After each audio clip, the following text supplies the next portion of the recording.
we'll never be happy. Oh my gosh. Today will be It's okay, depressed. children. That is right, guys. It is time for Happiness is a AP Lit social with the construct. boys. Today we are reading the article by the New York Times, "A Life Beyond Do What You Love" by Gordon That's Marino. right. We're Because gonna go love in the isn't real Discord and you order, can lie Nick, by the to way. for the rest of your life. For all of your life. The Stone is a forum for contemporary philosophers and other thinkers on issues both timely and timeless. Student advisees often come to my office rubbing their hands together, furrowing their brows, and asking me to walk along with them as they ponder life after graduation. Just the other day, a sophomore made an appointment because he was worrying about whether he should become a doctor or a philosophy professor. A few minutes later, he nervously confessed that he had also thought of giving stand-up comedy a whirl. As an occupational counselor, my knee-jerk reaction has always been, what are you most passionate about? Sometimes I'd even go into a sermonette about how it is important to distinguish between what we think we are supposed to love and what we really love. But is do what you love wisdom or malarkey? Daniel? Oh, in a in a much discussed article in Jacobin magazine early this year, the writer Miya Takemutsu argued that the "do what you love" ethos, so ubiquitous in our culture, is in fact elitist because it degrades work that is not done from love. It also ignores the idea that work itself possesses an inherent value, and most importantly, severs the traditional connections between work, talent, and duty. When I am off campus and informally counseling economically challenged kids in Northfield, Minnesota, a city of about 20,000, the theme is not "do what you love." Many of them are used to delivering papers at 5 a.m., slinging shingles all day, or loading trucks at night all night.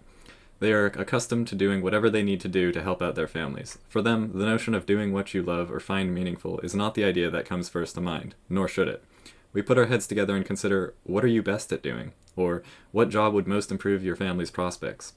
Maybe being licensed as a welder or electrician? Maybe the military? Passion and meaning may enter into the mix of our chats with the understanding that they sharpen your focus and make you more successful. My father didn't do what he loved. He labored at a job he detested so that he could send his children to college. Was he just unenlightened and mistaken to put the well-being of others above his own personal interests?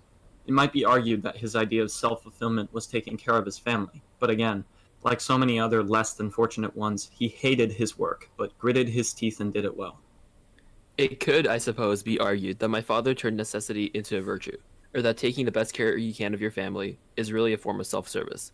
But getting outside yourself enough to put your own getting outside yourself enough to put your own passions aside for the benefit of a larger circle, be it family or society, does not come naturally to everyone. Not all take this path. You may know the tale of Dr. John Kitchen, aka Slow-Mo, who quit his medical practice for his true passion, skating along the boardwalk of San Diego's Pacific Beach. But is it ethical for the doctor to put away his stethoscope and lace up his skates? Thinkers as profound as Kant have grappled with this question. In the old days, before the death of God, the faithful believed that their talents were gifts from on high, which they were duty bound to use in service to others. In his treatise on ethics, the groundwork for the metaphysics of morals, Kant ponders, suppose a man finds himself in a talent, a talent, which might make him a useful man in many respects. But he finds himself in comfortable circumstances and prefers to indulge in pleasure rather than take pains in enlarging his happy natural capacities. Should he? Kant huffs, no. One cannot possibly will that letting one's talents rest for the sake of pleasure should be a universal law of nature. As a rational being, he writes, he necessarily wills that his faculties be developed, since they serve him and have been given him for all sorts of purposes. To Kant, it would be irrational to will a world that abided by the law. Do what you love. Perhaps, unlike Kant, you do not believe that the universe is swimming with purposes. Then is "do what you love" or "do what you find most meaningful" the first and last commandment? Not necessarily. The faith that my likes and dislikes or our sense of meaning alone should decide what I do is part and parcel with the gospel of self-fulfillment. Philosophy has always been right to instruct that we can be as mistaken about our views on happiness as anything else. The same holds for the related notion of self-fulfillment. Suppose that true self-fulfillment comes in the form of developing into a mature human being. This is, of course, not to claim that we ought to avoid work that we love doing just because we love doing it. That would be absurd. For some, a happy harmony exists or develops in which they find pleasure in using their talents in a responsible, other-oriented way. The universally recognized paragons of humanity, like Nelson Mandela, Dietrich Bonhoeffer, and Martin Luther King's, did not organize their lives around self-fulfillment and bucket lists.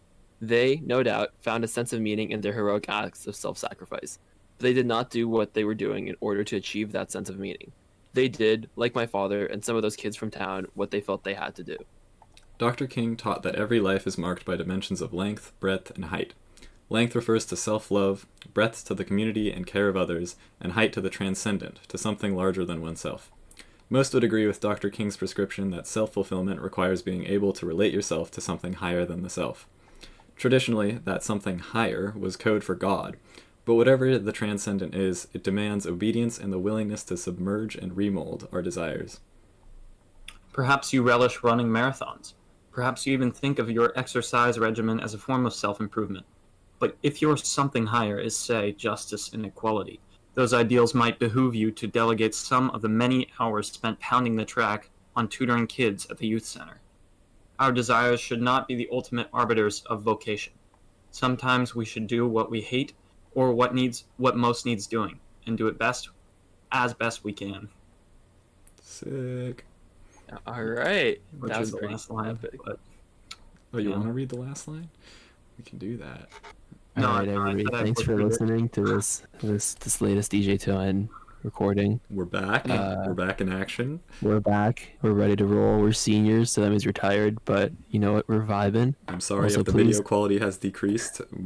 240p is a new 4K No, HD. it'll be Ultra. 1080p this time. But Oh, well, we're doing even better. who needs You an know, if you editor? haven't done so already, hit that smash like button, subscribe.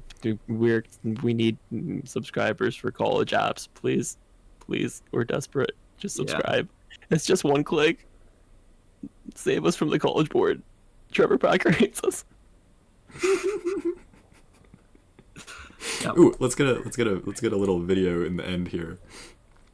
Are they gonna see the video? Yeah. All right. Well, here we Oh, yeah, are. turn on your We video? Okay. vibing. Let's 1 second. Gotta get this over here. Now we got In the Discord. thumbnail setup. Nick, you're not loading. We thumb. Oh. Nick is a loading bar.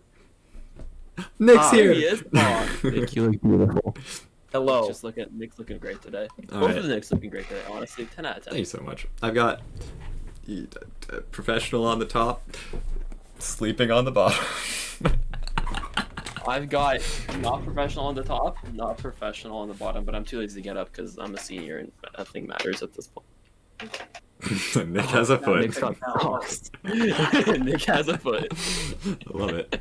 All right. That's Thanks for watching. Bye, guys.